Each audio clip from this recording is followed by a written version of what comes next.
ओम मुनित्रयं नमस्कृत्य तदुक्तिः परिभाव्य च वैयाकरणसिद्धान्तकौमुदीयं विरच्यते। सर्वेभ्यः श्रोतृभ्यः नमः। अस्माभिः गतपाठे यद्यत् पठितं तद् एकवारं स्मरामः।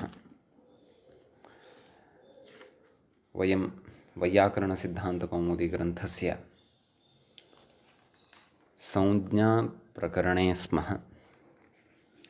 गतपाठे मङ्गलवादः मङ्गलाचरणसम्बद्धः च विचारः सम्पन्नः। तत्र विशिष्य परिभाव्य च तदुक्तिः परिभाव्य च इति तत्र परिभाव्य परि उपसर्गपूर्वकभूधातुसम्बद्धः विशिष्टः विचारः प्रवृत्तः। तत्र च चिन्तनार्थपरकः विचारः ग्राह्यः इति एषा अस्पष्टता अस्माभिः कृता। ततः परं प्रत्याहारसूत्राणि यानि भवन्ति अय्युणरुलृक् एयोङ् अय्यौच् हयवरट् लण ञमङणनं झभञ् घढ धष जबगडदश ख फ छ ठ थ चटतौ कपै शष सर् हल् इतीमानि सूत्राणि पठितानि। तत्र विचारः प्रचलति नाम इमानि सूत्राणि माहेश्वराणि सूत्राणि वर्तन्ते। कुतः माहेश्वराणि सूत्राणि वर्तन्ते इत्यपि तत्र ज्ञातं यत् महेश्वरस्य ढक्कातः इमानि निर्गतानि। सः महेश्वरः नटराजराजः ढक्कानादं कृतवान्, ततः अमीषां सूत्राणां प्रादुर्भावः अभूत् इति। ततश्च अस्मिन् विषये नाम इमानि एतादृशानि सूत्राणि वर्तन्ते यानि ढक्कातः समुद्भूतानि। तस्मिन् सन्दर्भे तत्र ग्रन्थद्वयप्रामाण्यमपि अस्माभिः दृष्टं। पाणिनेः शिष्येण रचितायां पाणिनीयशिक्षायां कश्चन श्लोकः येनाक्षरसमाम्नाय अधिगम्येत्यादिपरः। ततश्च नृत्तावसाने नटराजराजः इत्यादिः अयं च श्लोकः। तत्र नन्दिकेश्वरकृतकाशिकायाः अयं श्लोकः दृष्टः। तत्रापि ननादा इत्यस्य विशिष्टः अर्थः दृष्टः। इतः परम् अग्रे व्याख्याता किं कथयन्नस्ति। अस्माभिः गतपाठे व्याख्यातुः अन्तिमा पङ्क्तिः पठिता आसीत्। सा एवम् आसीत्: श्लोकानन्तरम् एतत् शिवढक्कोत्थितं वर्णजालं शिवसूत्रजालतया विमर्शे जानामि इत्यर्थः। तत्र विमर्शे इत्यत्र तङ् प्रत्ययः नाम आत्मनेपदत्वम् आर्षत्वादेव भवति, यद्यपि लोके तथा न व्यवह्रियते इत्युच्यते। समीचीनम्। अग्रिमां पङ्क्तिं पश्यन्तु, तत्र अवधानं कुर्वन्तु किं कथयति एषः। एवञ्च महेश्वरेण प्रोक्तानि माहेश्वराणि इति निरस्तं। नाम यदि अत्र कोऽपि एतादृशं तर्कम् उपस्थापयति अथवा इमानि यानि प्रत्याहारसूत्राणि वर्तन्ते तानि प्रत्याहारसूत्राणि माहेश्वराणि सूत्राणि वर्तन्ते इति यदि कोऽपि कथयति तर्हि तन्न युज्यते। कुतः? इमानि साक्षात् महेश्वरेण न प्रोक्तानि। नाम अत्र महेश्वरशब्दात् अस्माभिः कस्मिन् अर्थे अणप्रत्ययः कृतः इति चेत् तत आगतः। नाम ततः आगतानि इमानि सूत्राणि महेश्वरात् आगतानि, अतः माहेश्वराणि इति प्रयोगः अस्माभिः साधितः। स एव प्रत्ययः अण इति प्रत्ययः तेन प्रोक्तम् इत्यस्मिन् अर्थे अपि भवति। नाम महेश्वरेण इमानि प्रोक्तानि इति कृत्वा इमानि माहेश्वराणि सन्ति इति एतादृशः अर्थः अत्र माहेश्वराणि इत्यस्य पदस्य न कर्तव्यः। कुतः न कर्तव्यः? तन्नाम इमानि सूत्राणि माहेश्वराणि सूत्राणि सन्ति, परन्तु महेश्वरेण प्रोक्तानि इत्यर्थे माहेश्वराणि सूत्राणि न सन्ति, परन्तु महेश्वरात् आगतानि इत्यर्थे इमानि माहेश्वराणि सूत्राणि वर्तन्ते। अतः महेश्वरेण प्रोक्तानि इमानि इति यः कथयति तत्तु न युज्यते इति। अतः महेश्वरात् आगतानि, महेश्वरेण ढक्का निनादः कृतः, ततः परं ढक्कातः इमानि निःसृतानि सन्ति सूत्राणि। समीचीनं। कथयति अग्रे, एतेन माहेश्वरत्वात् एतेषां सूत्राणां न अप्रामाण्यम् इत्युक्तं भवति इति। नाम इमानि येषु सूत्रेषु माहेश्वरत्वं वर्तते, नाम माहेश्वराणि इमानि सन्ति, महेश्वरात् इमानि आगतानि वर्तन्ते इति कृत्वा एतेषां सूत्राणाम् अप्रामाण्यं न भवति, नाम इमानि सूत्राणि प्रमाणभूतानि एव सन्ति इत्यर्थः अत्र ज्ञातः भवति इति। समीचीनम्। अत्र कश्चन विषयः मया भवद्भिः श्रोतृभिः सह विचार्यते। तत्र किम् इमानि सर्वाणि अपि सूत्राणि, यानि 14 सूत्राणि वर्तन्ते, तानि वस्तुतः किं महेश्वरस्य ढक्कातः एव लब्धानि वा न वा इति कस्यचित् अनुसन्धानस्य विषयः भवति। अहम् अत्र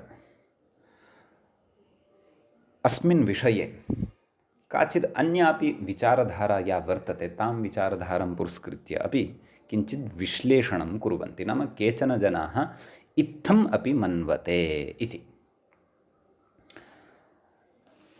नाम इमानि सूत्राणि यानि वर्तन्ते तानि सूत्राणि ढक्कातः समुत्पन्नानि इति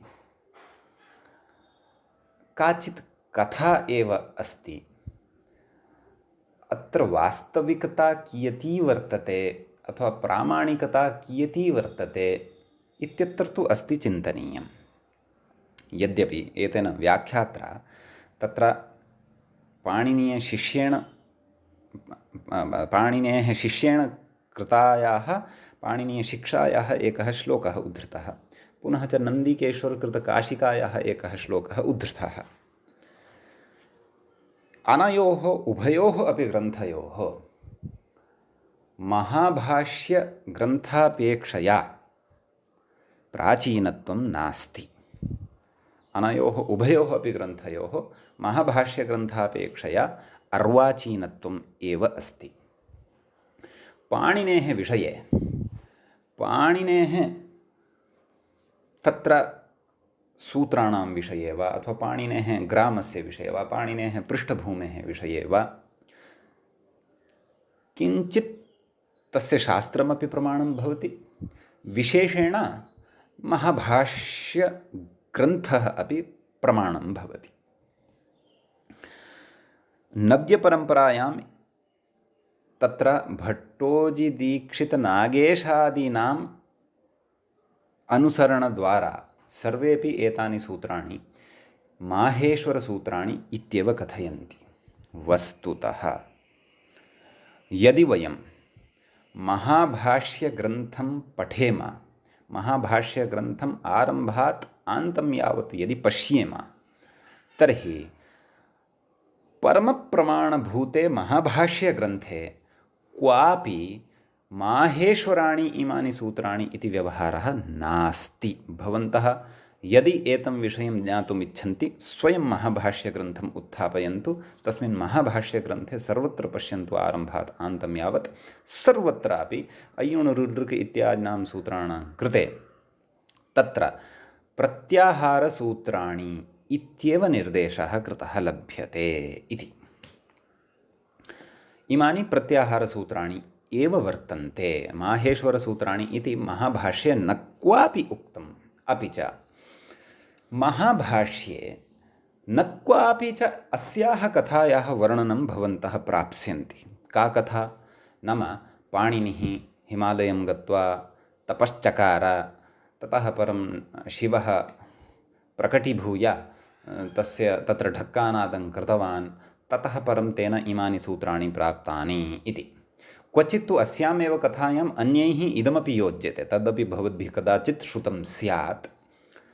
पाणिनिः बाल्ये मन्दबुद्धिः आसीत्, अतीव मन्देषु मन्दतमः सः आसीत्। अतः एकदा खिन्नः सन् मम बुद्धौ किमपि न प्रविशति, अहं तत्र सहाध्यायीष्वपि अथवा लोके अहम् अवरः अस्मि, अवरः नाम न्यूनः अस्मि बुद्धिसामर्थ्येन, अतः सः हिमालयं गतवान्, तत्र गत्वा तपः कृतवान्, ततः डमरुवादनं जातं, ततः तेन सूत्राणां प्राप्तिः कृता इत्यस्याः अपि कथायाः तत्र इङ्गितमात्रत्वम् अपि महाभाष्यग्रन्थे क्वापि न दृश्यते। अतः अयं यः अर्थः, नाम पाणिनीयसूत्राणि इमानि यानि भवन्ति तानि महेश्वरादेव लब्धानि वर्तन्ते, तेन स्वयं न कृतानि इत्यस्मिन् विषये मुनित्रयप्रामाण्यं नास्ति इत्येव वक्तव्यम्। आम्, तत्र सम्प्रदायानुरोधविशेषेण नव्यव्याकरणेषु भट्टोजिदीक्षितमहोदयस्तु अस्ति एव, एवमेव नागेशः, येन भट्टोजिदीक्षितस्य अस्य वैयाकरणसिद्धान्तकौमुदी इति ग्रन्थस्य प्रौढस्तरीया व्याख्या लिखिता वर्तते। लघुशब्देन्दुशेखरः अथवा शब्देन्दुशेखरः इति वक्तुं शक्यते। त्रयः ग्रन्थाः भवन्ति शब्देन्दुशेखरनाम्ना अपि। शब्देन्दुशेखरः, बृहच्छब्देन्दुशेखरः, लघुशब्देन्दुशेखरश्च।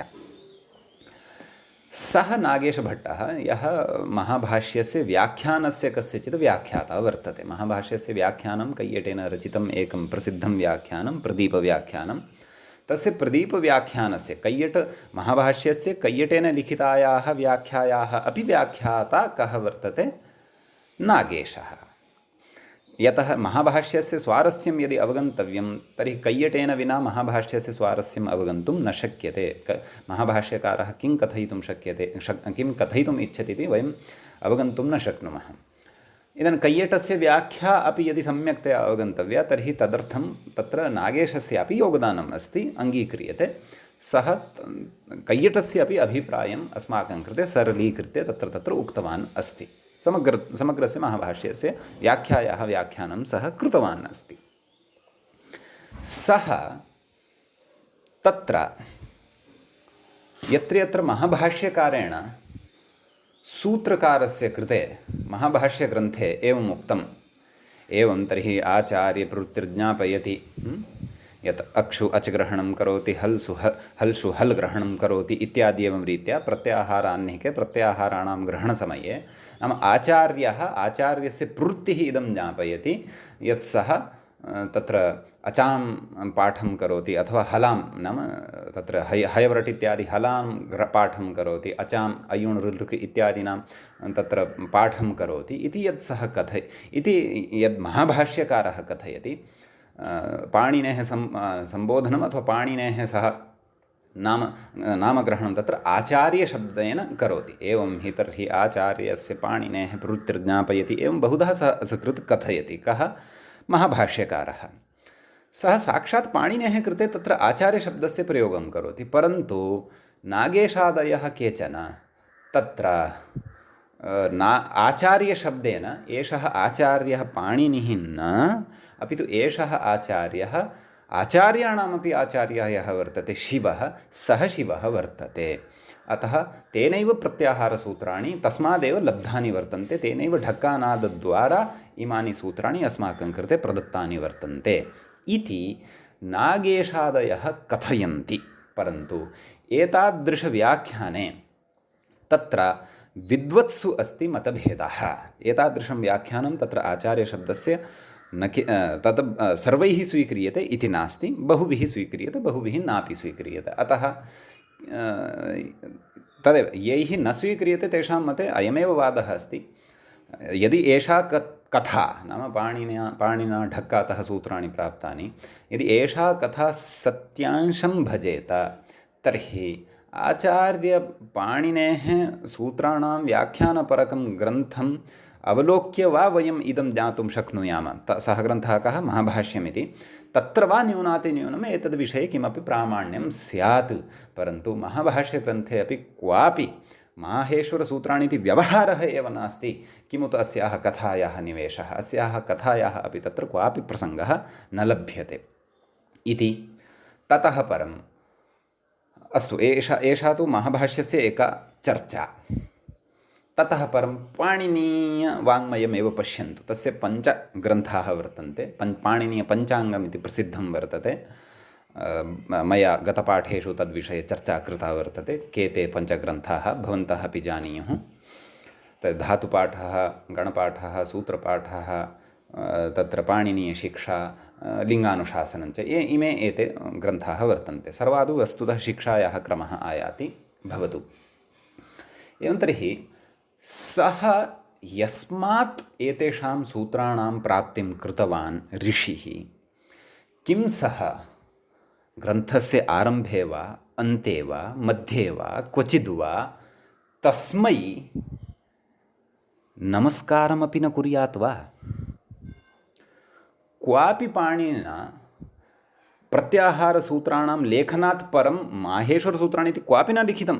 क्वापि मूलपुस्तकेषु तथा नास्ति। मूल अष्टाध्याय्याः पाठं भवन्तः पश्यन्तु, तत्र इति प्रत्याहारसूत्राणि इत्येव उच्यते। यदि सः महेश्वरात् इमानि सूत्राणि प्राप्तवान् स्यात् तर्हि आरम्भे वा अन्ते वा नमस्कारात्मकं वा सः वचनं किञ्चन वदेत्। येनाक्षरसमाम्नाय अधिगम्य महेश्वरात् इत्यादि श्लोकस्तु पाणिनिना रचितः इति नास्ति। तस्य केनचन शिष्येण अयं श्लोकः रचितः इति कथयन्ति केचन। परन्तु तत्र तस्य एव शिष्येण रचितः वा इत्यत्रापि तत्र ऐतिह्यं प्रामाण्येन अस्माभिः आलोडनीयं। कुतः? यतः पाणिनीयशिक्षा अपि सूत्ररूपेण उपलभ्यन्ते, तत्र श्लोकाः न सन्ति। अतः श्लोकत्वेन रचितायाः शिक्षायाः निर्माणं तु पाणिनिना न कृतः। अतः स्फुटतया ज्ञायते तेन रचितः अयं श्लोकः अपि तेन अयं श्लोकः अपि न रचितः वर्तते येनाक्षर इति। अस्तु, तर्हि तत्र एतेषां सूत्राणां मया प्राप्तिः शिवात् कृता इत्यस्मिन् विषये पाणिनिना स्वयमेव न क्वचित् लिखितं। यदि तावती तेन प्रज्ञा अथवा तानि सूत्राणि तेन तस्मात् प्राप्तानि, ढक्कातः प्राप्तानि, शिवस्य प्रसादात् प्राप्तानि, तर्हि क्वचित् एकत्र वा तस्य विषयस्य सः उल्लेखं कुर्यात् इति। मया महेश्वरसकाशात् प्राप्तानि मया न इमानि रचितानि सन्ति इति सः क्वचित् एकत्र वा लिखेत्। परन्तु तेन तथापि न लिखितम्। अस्तु, तेन न लिखितं तर्हि कदाचित् महाभाष्यकारः वा तां कथां लिखति स्म, परन्तु सः अपि न लिखितवान्। अतः अस्यां कथायां तत्र सम्प्रदायगतदृष्टिः वर्तते इति केचन वदन्ति। स्वसम्प्रदायानुसारम् इदं व्याकरणम् अपि भवतु इति केचन जनाः तत्र एतां कथां तत्र योजितवन्तः, विशिष्य नव्यपरम्परायाम् इति। केचन जनाः इदं सर्वं नाङ्गीकुर्वन्ति। किञ्च अपरः विषयः कः इति चेत्, तत्र अस्माकं सूत्रकारः यः वर्तते पाणिनिः, तस्मात् पूर्वम् अपि व्याकरणानि आसन्। शाकल्यव्याकरणं, शाकटायनव्याकरणम्, ऐन्द्रव्याकरणं, चान्द्रव्याकरणं, काशकृत्स्नव्याकरणं, दशाधिकानां वैयाकरणानां तु स्वकीये अष्टाध्यायी इत्याख्ये ग्रन्थे एव सः उल्लेखं करोति। ततः पूर्वं कानिचन व्याकरणानि यानि आसन् तानि अधुनापि लभ्यन्ते। शाकटायनव्याकरणम् अस्ति, ऐन्द्रव्याकरणं वर्तते। एतादृशानि व्याकरणानि अधुनापि अस्माकं पुरतः लभ्यन्ते। एतेषाम् अपि व्याकरणानाम् आरम्भे प्रत्याहारसूत्राणि दृश्यन्ते। सर्वत्र इमानि एव एवमेव स्युः इति नास्ति, भेदः भवति क्वचित्। क्वचित् 12 सूत्राणि प्राप्येरन्, क्वचित् 11 सूत्राणि प्राप्येरन्, क्वचित् 15, क्वचित् 16 वा क्वचित् 14 एव प्राप्येरन्। तर्हि एतादृशी कथा यथा पाणिनेः विषये जाता वर्तते, तादृशी कथा तेषां व्याकरणानां कृते कुतः न जाता वर्तते? तैः कथं स्वसामर्थ्येन इमानि प्रत्याहारसूत्राणि रचितानि? विरचय्य च स्वकीयं व्याकरणं रचितम्। एवं खलु? तर्हि यथा तेषां पूर्वाचार्याणां येषाम् अतीव सम्माननेन नामग्रहणं करोति पाणिनिः आचार्यः, तर्हि तेषां यथा तत्र प्रत्याहारसूत्राणां निर्माणे सामर्थ्यम् आसीत्, तर्हि किमर्थम् अस्माकं सूत्रकारस्य तत्र सामर्थ्यं न भवितुम् अर्हति महर्षेः पाणिनेः? इति चेत् अवश्यम् एव भवितुम् अर्हति इति। अतः एषः कश्चन पक्षः वर्तते विद्वत्सु, अयं तत्र मतभेदः वर्तते। अत्र अस्य विषयस्य कथनस्य मम अभिप्रायः कस्यचित् श्रद्धायां प्रतिघातः कर्तव्यः इति न, परन्तु चिन्तनाय कश्चन अवसरः दातव्यः वर्तते। इतोपि अत्यधिकसत्यज्ञानाय वयं स्वयं महाभाष्यम् उद्घाट्य पश्येम क्वापि माहेश्वरसूत्रम् इति उक्तं वर्तते। पश्येम यत्र यत्र नागेशेन आचार्यशब्देन शिवः ग्राह्यः, तत्र तस्य युक्तौ कियत् प्राबल्यं वर्तते, कियत् प्रामाण्यं वर्तते इति एकवारम् उद्घाट्य पश्यामः। स्वयमपि तत्र सत्यासत्यविवेकं कुर्मः इति। एवं रीत्या एते विचाराः अत्र मया केचन उक्ताः। किञ्च प्रकृते प्रकारान्तरेण अपि केचन विद्वांसः सङ्गतिं कुर्वन्ति। क्व? माहेश्वराणि सूत्राणि। पश्यन्तु, महाश्चासौ ईश्वरश्च कारणरूपः, सर्वत्र यः व्यापकः वर्तते, अनादिनिधनं ब्रह्म इत्यपि तस्य नामान्तरं वयं कथयामः, आद्यन्तरहितः सः, सर्वेषु अपि जडेषु चेतनेषु च समानरूपेण सर्वदा नित्यतया तिष्ठति यः परमेश्वरः महेश्वरः, सः ईश्वरः सर्वव्यापकतत्त्वविशेषः।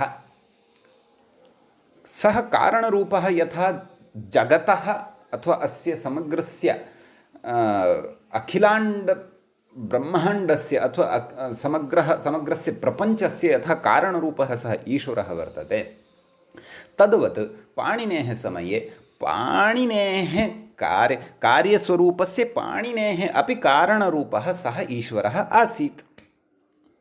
एवं खलु? अतः आसीत् किं? सः तु अधुनापि अस्ति एव, परन्तु यदा पाणिनिः जातः तदा तनविषयः मया कथ्यमानः वर्तते।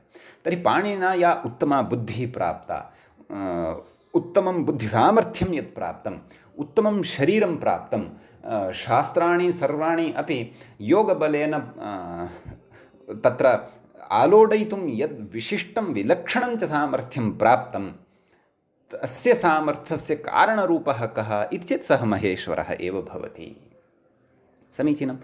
अतः तद्दृष्ट्या अत्र एवं रीत्या अपि वयं समन्वयनं कर्तुं शक्नुमः। कारणरूपात् परमेश्वरात् एव वयं सर्वेपि उत्पन्नाः। एषा प्रकृतिः, जीवस्य कालचक्रः, जीवस्य आवागमनम् इत्यादि सर्वं विलयः, तत्र उत्पत्तिः स्थितिः संहारादिक्रमः सर्वोपि कारणरूपात् परमेश्वरात् एव सर्वमपि गतिं प्राप्नोति इति कृत्वा अस्माकम् अयं ऋषिरपि तत्कारणस्वरूपादेव अथवा तत्कारणस्वरूपस्य अनुकम्पया एव एतादृशम् उत्तमं बुद्धिसामर्थ्यं प्राप्तवान्, यत् सः एतादृशानि उत्कृष्टानि सूत्राणि रचितवान्। ततः एतानि एव आधारीकृत्य समग्रम् अखिलं व्याकरणस्य तत्र शास्त्रस्य निर्दुष्टस्य च शास्त्रस्य सः निर्माणम् अकार्षीत्।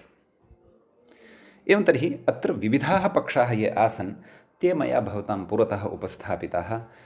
विशिष्य तत्र यद्यपि प्राचीनेषु अपि बहवः, काशिकां भवन्तः उद्घाट्य पश्यन्तु, काशिकायां माहेश्वरसूत्राणि इति व्यवहारः नास्ति, तस्य मङ्गलाचरणे अपि नास्ति, आन्तं यावत् एतादृशः व्यवहारः एव नास्ति। तेन शुद्धः महाभाष्यस्य एव सिद्धान्तः स्वीकृतः, तं सिद्धान्तं च स्वीकृत्य पाणिनीयसूत्रक्रमानुसारमेव तत्र महाभाष्यं व्याख्यातम्।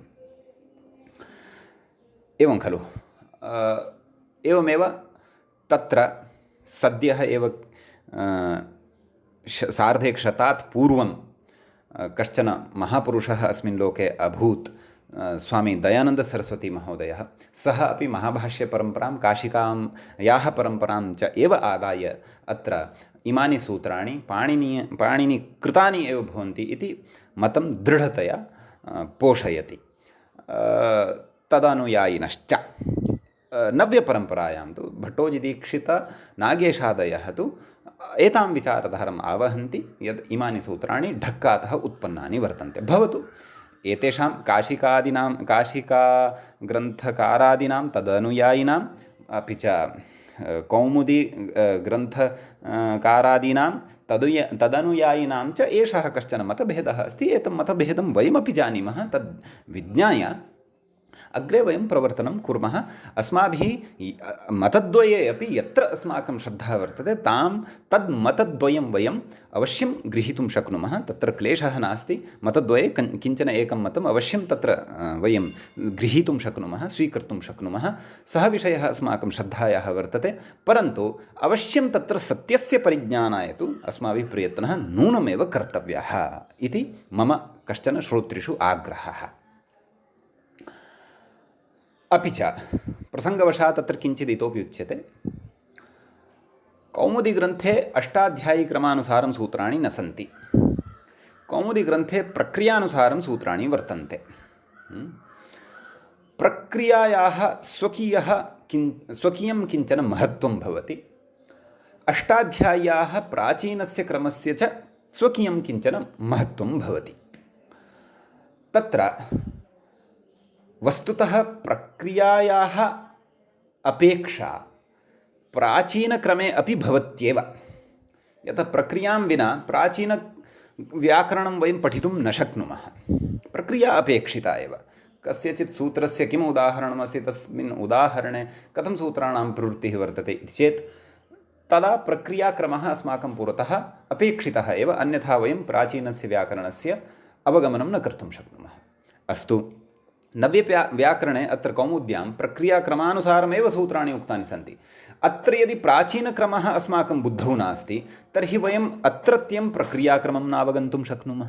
परस्परम् अत्र एकः नाम आश्रयः इव वर्तते। अतः अस्माभिः उभयमपि स्वीकृत्य व्याकरणम् अध्येतव्यं भवति, उभयमपि स्वीकृत्य व्याकरणस्य अस्माकं परिज्ञानं भवति। अतः विशिष्य इदानीं प्रत्याहारसूत्राणि इमानि अस्माभिः पठ्यमानानि वर्तन्ते इति कृत्वा श्रोतृषु अयं मम आग्रहः प्राधान्येन यत् तत्र वयम्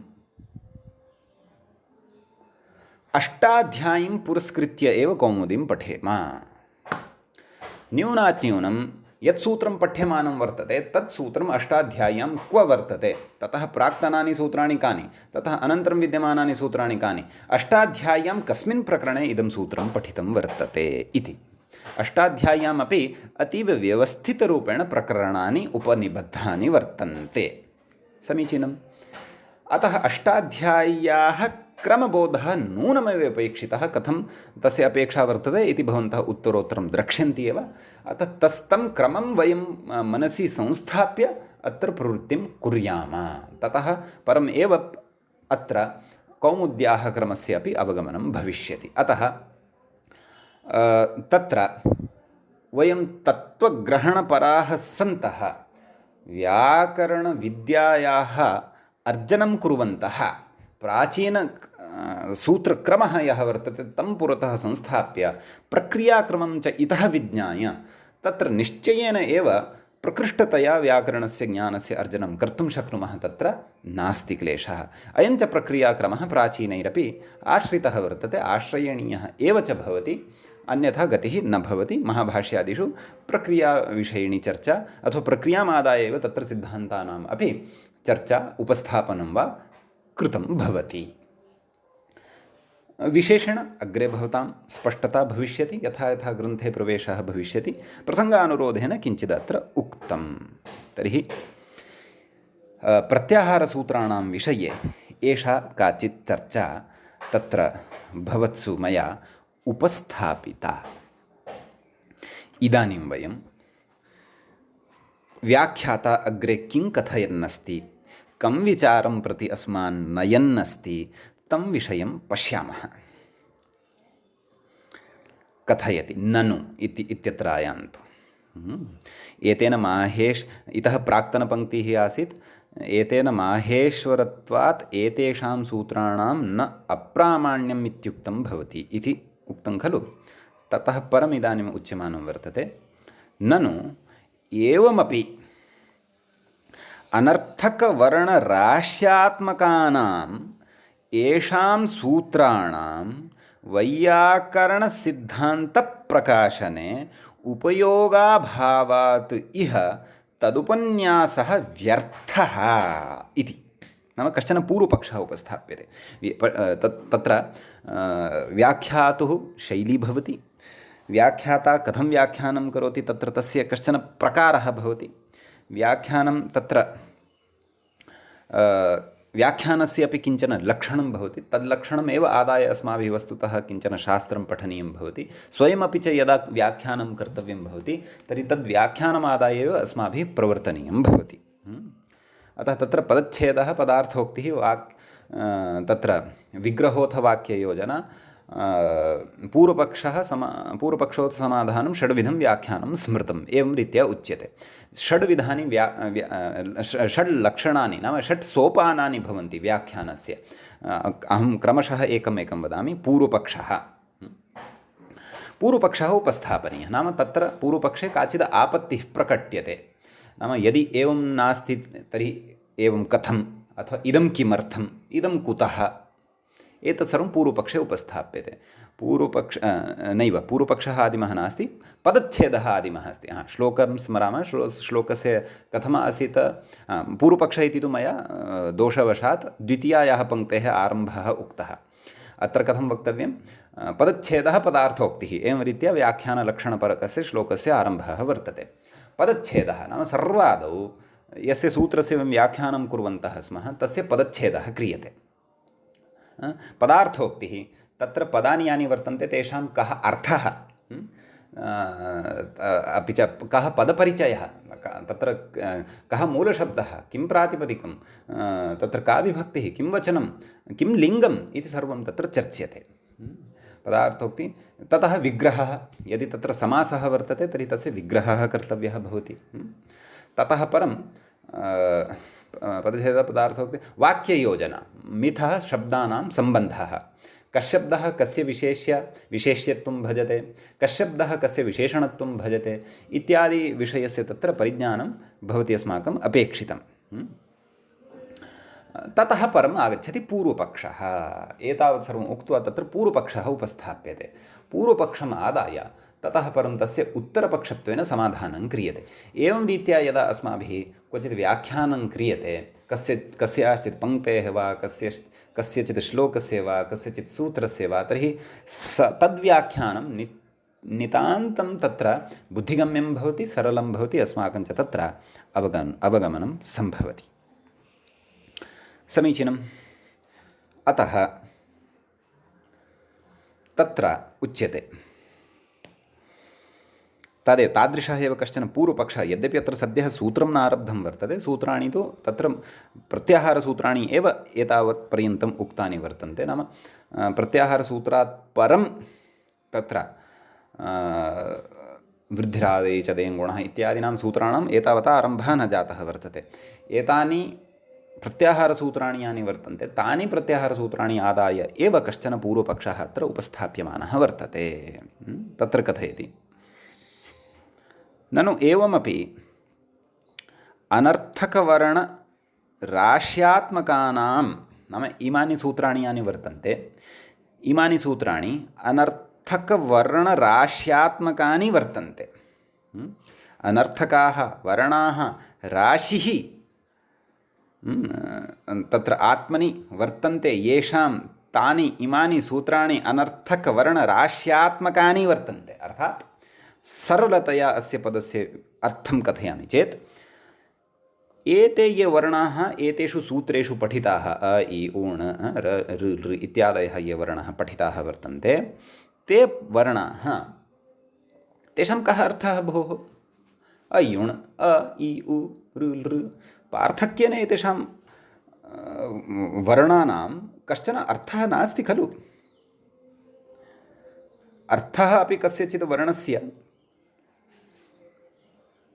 विशिष्टायां स्थितौ भवति। सः वर्णः अन्यैः वर्णैः सह मिलितः भवति, एकं पदं निर्मितं भवति, पदादपि पूर्वं तस्य शब्दः निर्मितः भवति, प्रातिपदिकम् इत्याख्या काचित् अवस्था तेन प्राप्ता भवति। प्रातिपदिकं नाम शब्दः, विशेषण अग्रे पठिष्यते किं नाम प्रातिपदिकं।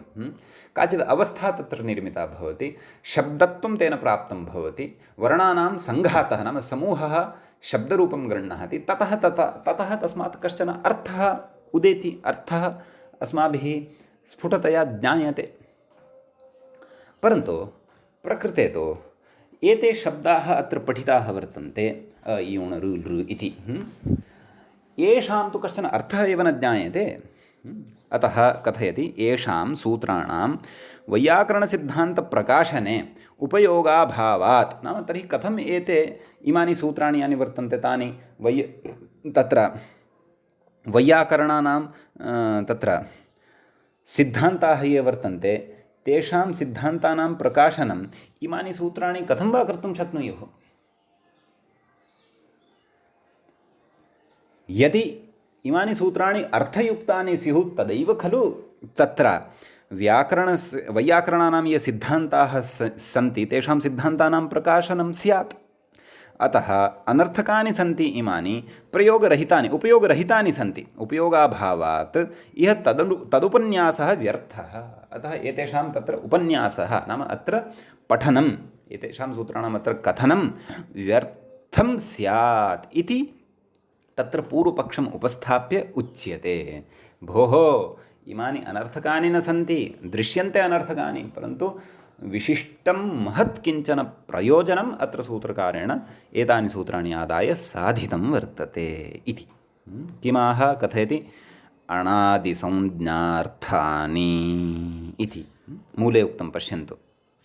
इति माहेश्वराणि सूत्राणि इत्युक्त्वा ततः परम् उक्तवान् किम्? अणादिसंज्ञार्थानि नाम इमानि अनर्थकानि न सन्ति, परन्तु इमानि अणादिसंज्ञार्थानि वर्तन्ते इति। अणादिसंज्ञार्थानि इति पदस्य विग्रहं तत्र व्याख्याता व्याख्यायां कुर्वन् वर्तते। कथं पश्यन्तु। अण आदिः यासां ताः अणादयः। समीचीनम्। अण आदिः नाम अण इति आदिः वर्तते यासां नाम कासाञ्चित्।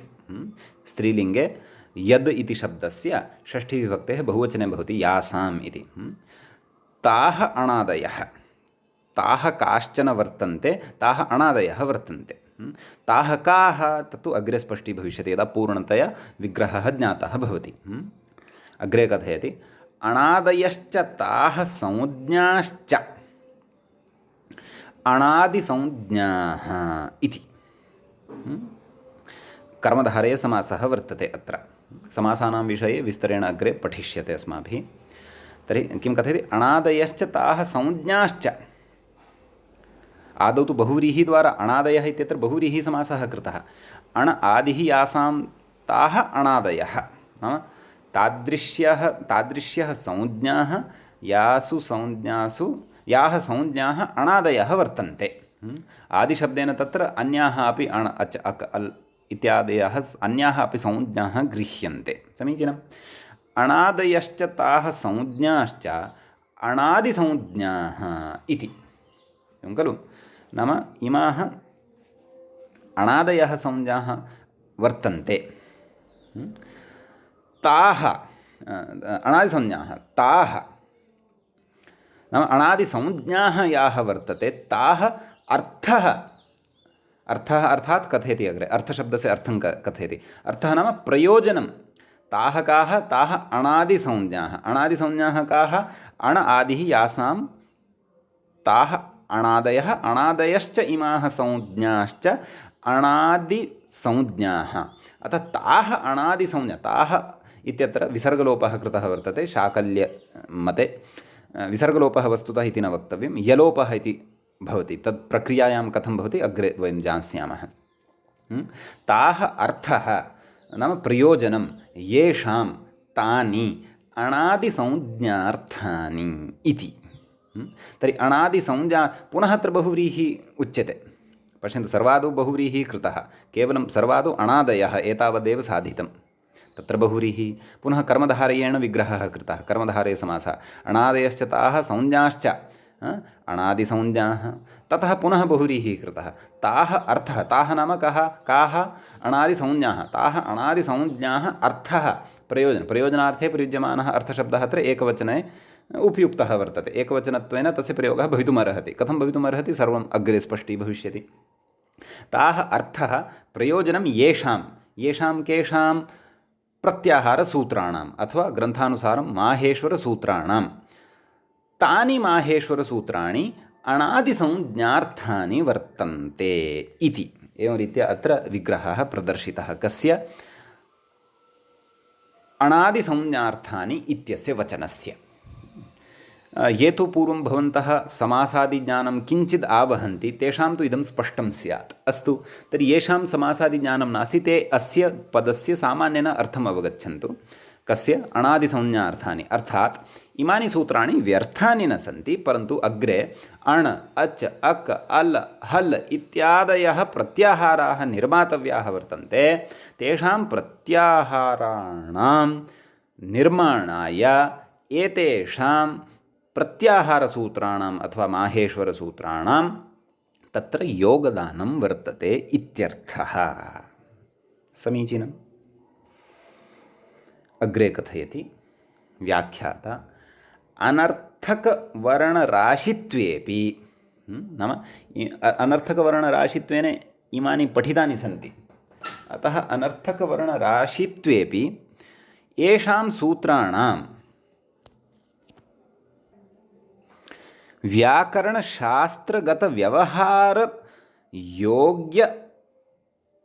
व्यवहारयोगी अणादिसंज्ञासु, अहं विच्छिद्य पठन्नस्मि, पश्यन्तु।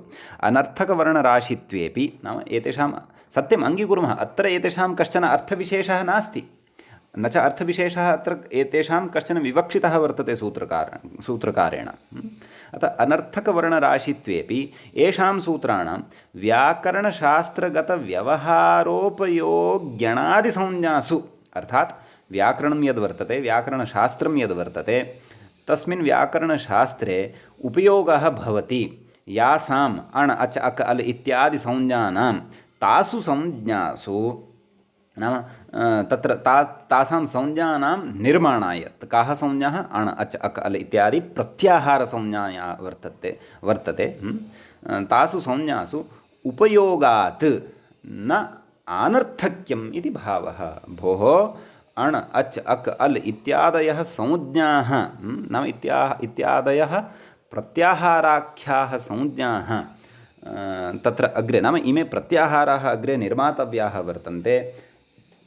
ये च यांश्च प्रत्याहारान् आदाय एव वयं समग्रम् अपि पाणिनिव्याकरणस्य विशालं भवनं निर्मामः, अथवा विशाले भवने वयं भ्रमणं कुर्मः। अतः तस्य व्याकरणरूपिणः विशालस्य भवनस्य आधारभूतानि इमानि प्रत्याहारसूत्राणि भवन्ति। अतः एतेषाम् अण् अच् अक् अल् इत्यादि प्रत्याहारसूत्राणां निर्माणार्थम् अर्थः वर्तते, नाम अर्थः नाम प्रयोजनं वर्तते। अतः इमानि व्यर्थानि न सन्ति। सद्यः अत्र एतेषाम् अर्थविशेषः न दृश्यते, अतः अर्थविशेषदर्शनाभावे इमानि निष्प्रयोजकानि वर्तन्ते, एतेषां यत्किमपि प्रयोजनमेव नास्ति इति तु अस्माभिः तत्र संशयः न कर्तव्यः। एतेषां निश्चयेन प्रयोजनमस्ति, तच्च प्रयोजनम् अचिरेण भवद्भिरपि ज्ञास्यते इति व्याख्याता बोधयन्नस्ति। अस्तु, अग्रे कथयति, कथमेषां सूत्राणाम् अणादिसंज्ञार्थत्वम् इत्यत आह। नाम अणादयः संज्ञाः निर्मातव्याः इति प्रयोजनम् अस्ति एतेषां सूत्राणाम् अय्युणुरुलृक् इत्यादीनां। तत् कथम् इत्यत आह। किम् आह? अग्रे कथयति। येषाम् अन्त्याः इतः, नाम येषां केषां? येषां सूत्राणाम्। येषाम् इति एतद् इति शब्दस्य षष्ठीविभक्तेः बहुवचनं भवति। प्रकृते नपुंसकलिङ्गे स्वीकर्तुं शक्यते। कुतः? येषां सूत्राणां, सूत्रशब्दः तत्र नपुंसकलिङ्गे भवति। प्रसिद्धं लिङ्गं सूत्रशब्दस्य लोके व्यवह्रियमाणं नपुंसकलिङ्गमेव भवति। वस्तुतः अयं शब्दः पुंलिङ्गे अपि भवति। कथं भवति, का तत्र व्यवस्था इति वयम् अग्रे पठिष्यामः समासप्रकरणे, यदा अर्धार्चादयः पुंसि च इति सूत्रं पठिष्यामः तदा। भवतु नाम, अतः सामान्येन लोके प्रसिद्धिः तु सूत्रशब्दस्य नपुंसकत्वेन एव वर्तते। अतः नपुंसकत्वेन एव अस्य अस्माभिः व्यवहारः कर्तव्यः। समीचीनम्। अग्रे कथयति। तर्हि नाम येषाम् अन्त्याः इतः इत्यस्य विषये अग्रे कथयति, नाम व्याख्यानं करोति। येषाम् अर्थात् उदाहृतसूत्राणां, नाम यानि सूत्राणि इदानीम् अत्र आरम्भे एव उदाहृतानि वर्तन्ते, नाम उपन्यस्तानि वर्तन्ते, अय्युण् रुल् ऋक् इत्यादीनि। येषां सूत्राणाम् अन्त्याः, एवं खलु। येषाम् अन्त्याः, अन्त्याः इत्यस्य अर्थं कथयति। किं कथयति? अन्ते भवाः इति। तत्र तद्धितेषु एकं सूत्रम् अग्रे पठिष्यते अस्माभिः। तत्र एकं सूत्रम् आयाति, तत्र भवः इत्यस्मिन् सूत्रे तत्र भिन्नाः प्रत्ययाः विधीयन्ते। अतः प्रकृते अपि तत्र अन्ते भवाः, भवाः नाम अन्ते ये सन्ति, अन्ते ये पठिताः वर्तन्ते। अन्ते भवाः अन्त्याः। तर्हि तत्र अन्त इति शब्दात् अन्ते भवाः इत्यस्मिन् अर्थे तद्धितः प्रत्ययः यत् क्रियते तस्य विषये अपि वयम् अग्रे पठिष्यामः। अन्त य मेलनेन अन्त इत्यत्र तकारोत्तरवर्ती अकारः गच्छति। अन्त य अन्त्य मेलनेन अन्त्याः, तत्र अन्त्याः इति प्रयोगः सिद्ध्यति। मूले येषाम् अन्त्याः इतः इत्यत्रापि शाकल्यमतेन तत्र यलोपसन्धिः जातः वर्तते। तं सन्धिम् अपि वयम् अग्रे पठिष्यामः। समीचीनम्। अतः अग्रे कथयति, नाम अन्त्याः तर्हि के? नाम एतेषां सूत्राणाम् अन्ते ये सन्ति। अग्रे कथयति, णकारादिवर्णाः इतसंज्ञकाः प्रत्येतव्याः इत्यर्थः इति। इदानीम् इतः आरभ्य एव तत्र प्रत्याहारनिर्माणचर्चा, नाम इमानि सूत्राणि किमर्थम् अपेक्षितानि? इमानि सूत्राणि प्रत्याहारनिर्माणार्थम् अपेक्षितानि इत्युक्तं खलु। अतः प्रत्याहारार्थम् इमानि सूत्राणि अपेक्षितानि सन्ति। तर्हि तस्याः प्रत्याहारनिर्माणप्रक्रियायाः विषये एव इदानीं ग्रन्थकारः चर्चाम् आरब्धवान् अस्ति। तत्र तदेव इदं कथितवान्, नाम येषाम् अन्त्यवर्णाः ये सन्ति ते इतसंज्ञकाः वर्तन्ते इत्यर्थः। अतः णकारादिवर्णाः ये सन्ति, णकारादिवर्णाः के? अय्युण् इत्यत्र अन्तिमः कः? ण। ऋ लृक् इत्यत्र अन्तिमः कः? क। एयोङ् इत्यत्र अन्तिमः ङ। अय्यौच् इत्यत्र अन्तिमः च। हयवर्ट् इत्यत्र अन्तिमः ट। लण इत्यत्र अन्तिमः ण। ञमगणनम् इत्यत्र अन्तिमः म। झभञ् इत्यत्र अन्तिमः ञ। घडधश् इत्यत्र अन्तिमः ष। जबगडदश् इत्यत्र अन्तिमः श। खपछटथ चटतौ इत्यत्र अन्तिमः व। कपय इत्यत्र अन्तिमः य। शषसर् इत्यत्र अन्तिमः र। हल् इत्यत्र अन्तिमः ल इति। तर्हि अत्र एते सन्ति अन्त्याः वर्णाः, नाम एतेषु सूत्रेषु चतुर्दशसु अन्ते भवाः, नाम ते अन्त्याः नाम अन्तिमवर्णाः इत्यर्थः। एते इत्संज्ञकाः भवन्ति इति। इत् नाम कः इति यद्यपि विस्तरेण अस्माभिः अग्रे पठिष्यते, तथापि सद्यः अत्र इत शब्देन इत शब्दस्य परिभाषा अस्माभिः एवम् अवगन्तुं शक्यते। एति इति इत्, यः गच्छति न तिष्ठति, यः अदर्शनं प्राप्नोति अर्थात् लोपं प्राप्नोति, तस्य परिगणनं न भवति, न शब्देषु न सूत्रेषु न च प्रयोगेषु क्वापि। परन्तु तम् आदाय, तम् इत्संज्ञकं वर्णम् आदाय विशिष्टानि कार्याणि कानिचन क्रियन्ते। तानि कार्याणि बहूनि सन्ति, तानि वयम् अग्रे पठिष्यामः। अतः प्रकृते अपि इमे इत्संज्ञकाः वर्णाः वर्तन्ते।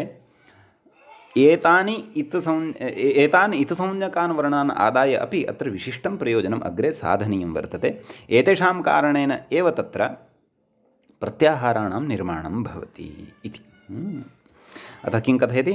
इत्संज्ञकाः प्रत्येतव्याः, नाम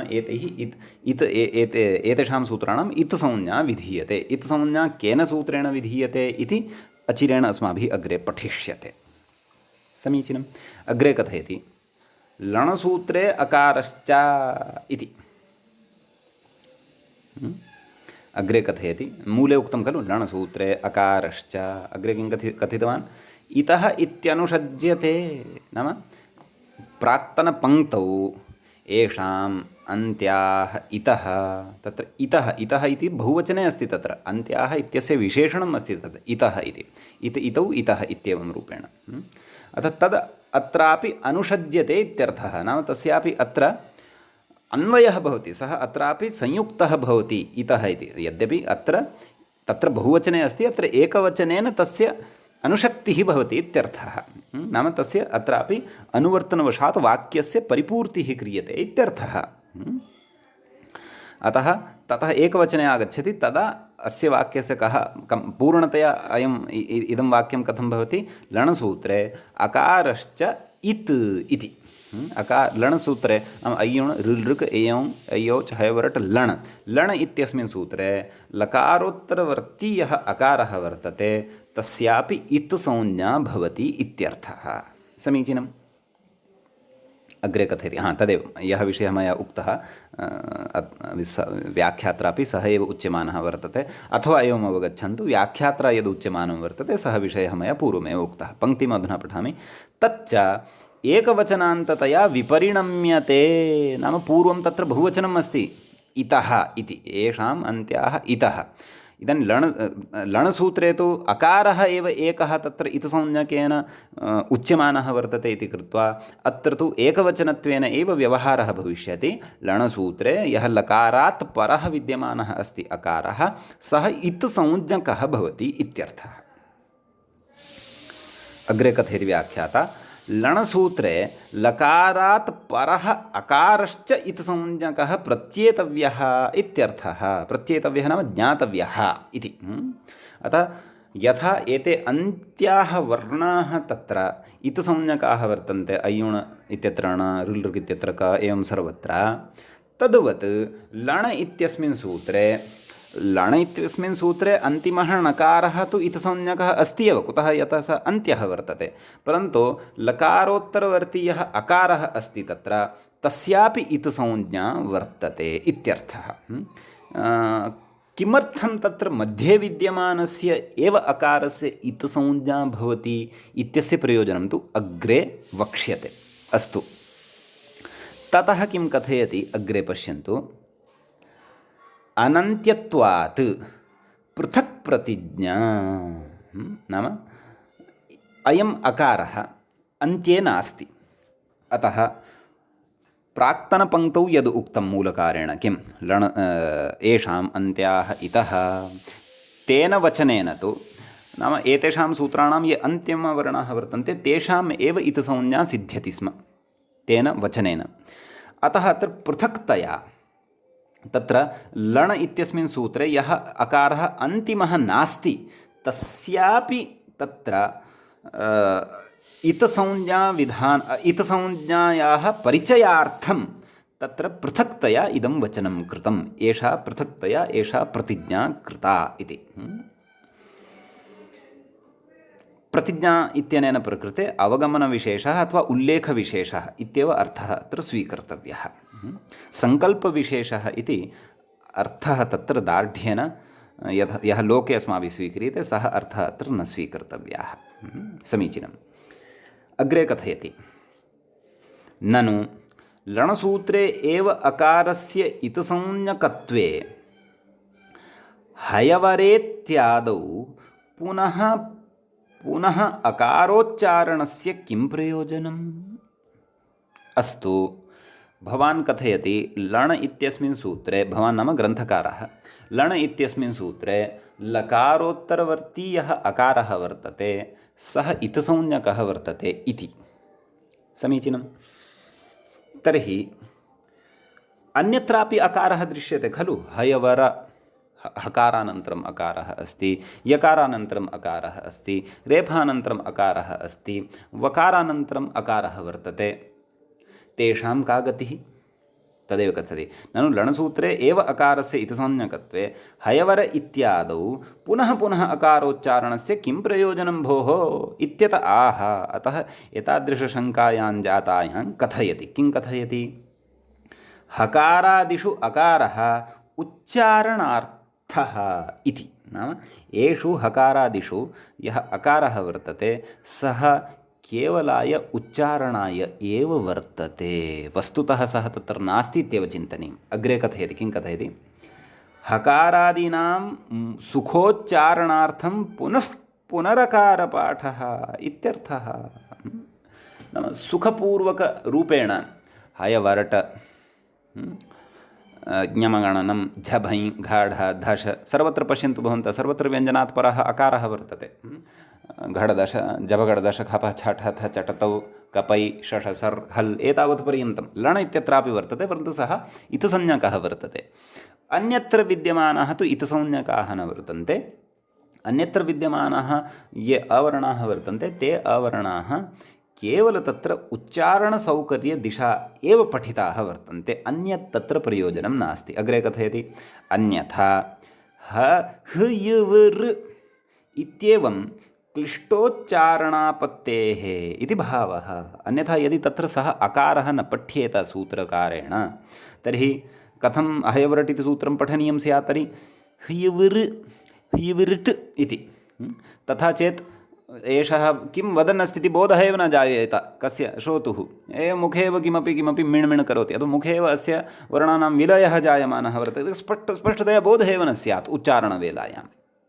अतः सम्यक्तया एतेषां व्यञ्जनानां सम्यक्तया श्रवणं यथा स्यात् तथा तत्र उच्चारणार्थं तत्र अकारं स्फुटतया उच्चारयति। उच्चारणार्थम् एव तत्र अकारपाठस्य प्रयोजनम् अस्ति हयवरट् इत्यादिषु सूत्रेषु।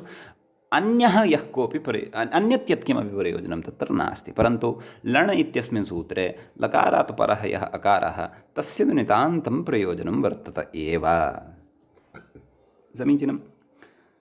कथयति अग्रे, अथवा अचं विना हलाम् उच्चारणाभावात् पुनः पुनः अकारपाठः हकाराद्युच्चारणार्थः इत्येव व्याख्येयम् इति। अथवा किं तत्र कथनीयं? नाम अचं विना हलाम् उच्चारणाभावात् अस्य कः अर्थः? यत् किमपि हल् भवतु नाम, यः कोऽपि हल् भवतु नाम, अथवा यत्किमपि व्यञ्जनं भवतु नाम। हल् अर्थात् व्यञ्जनानि, अच अर्थात् स्वराः। अग्रे स्पष्टी भविष्यति अस्मिन् विषये अपि। यतः हयवरट् इत्यतः ह इत्यतः आरभ्य हल् इति सूत्रस्य ल यावत् एषः समुदायः हल् इत्युच्यते। कथमुच्यते, केन उच्यते, अग्रे स्पष्टी भविष्यति। अयुण् इत्यतः अकारादारभ्य च अय्यौ चित्यस्य चकारं यावत् यः समुदायः सः अच् इत्युच्यते लाघवेन। कथं भविष्यति, केन भविष्यति, केन उच्यते, अग्रे स्पष्टी भविष्यति। आहत्य अयुण् इत्यस्य अ इति वर्णादारभ्य हल् इत्यस्य ल इति वर्णं यावत् यः समुदायः उच्यते अल्, सः वर्णः सः समुदायः अल् इति उच्यते। तत्र स्वराः अपि अन्तर्भूताः भवन्ति, व्यञ्जनानि अपि अन्तर्भूतानि भवन्ति। तर्हि अत्र किं कथयन् अस्ति? अथवा अचं विना नाम स्वरान् विना हलाम् उच्चारणाभावात्, स्वरान् विना अथवा स्वरं विना हलाम् उच्चारणमेव न सम्भवति। पुनः पुनः अकारपाठः हकारादि उच्चारणार्थः इत्येव व्याख्येयम्। नाम यत्किमपि व्यञ्जनम् अस्मिन् लोके नास्ति, वयं कियन्तम् अपि वा प्रयासं कुर्यामः नाम, परन्तु कस्यचिदपि व्यञ्जनस्य अस्माभिः स्वरं विना उच्चारणं न कर्तुं शक्यते। ह य व ऋ एवं रीत्यापि यदि वयं सङ्कोचं कृत्वापि वदामः तथापि तत्र कस्यचित् स्वरस्य अनुप्रयोगः भवत्येव। स्वरः यदि कार्यं न कुर्यात् कण्ठगतः अ इ उ ऋ लृ इत्यादि, तर्हि तत्तद् व्यञ्जनस्य उच्चारणमेव न सम्भवति। अतः कथयति, अतः अचं विना हलाम् उच्चारणं नाम स्वरान् विहाय हलाम् उच्चारणमेव न सम्भवति इति कृत्वा पुनः पुनः अकारपाठः यः हयवर इत्यादिषु कृतः वर्तते, पुनः पुनः नाम हकारानन्तरम् अकारः, पुनः रेफानन्तरम् अकारः, पुनः यकारानन्तरम् अकारः, एवं रीत्या पुनः पुनः यः अकारपाठः कृतः वर्तते, सः अकारपाठः हकाराद्युच्चारणार्थः इत्येव व्याख्येयम्। नाम ह य व र इत्येतेषां वर्णानाम् उच्चारणार्थं वर्तते इति तत्र व्याख्येयम् इति एतावान् विषयः अद्य अस्माभिः अत्र चर्चितः। अस्मिन्नेव सन्दर्भे तत्र इतोपि व्याख्यात्रा किमपि कथयिष्यते, तद्वयम् अग्रिमपाठे श्रोष्यामः। अद्यतनः पाठः एषः संज्ञाप्रकरणस्य चतुर्थः पाठः अत्रैव अस्माभिः उपसंह्रियते। अतः अत्रैव मङ्गलं कुर्मः। मुनित्रयं नमस्कृत्य उक्तिः परिभाव्य च वैयाकरणसिद्धान्तकौमुदीयं विरच्यते। नमः सर्वेभ्यः।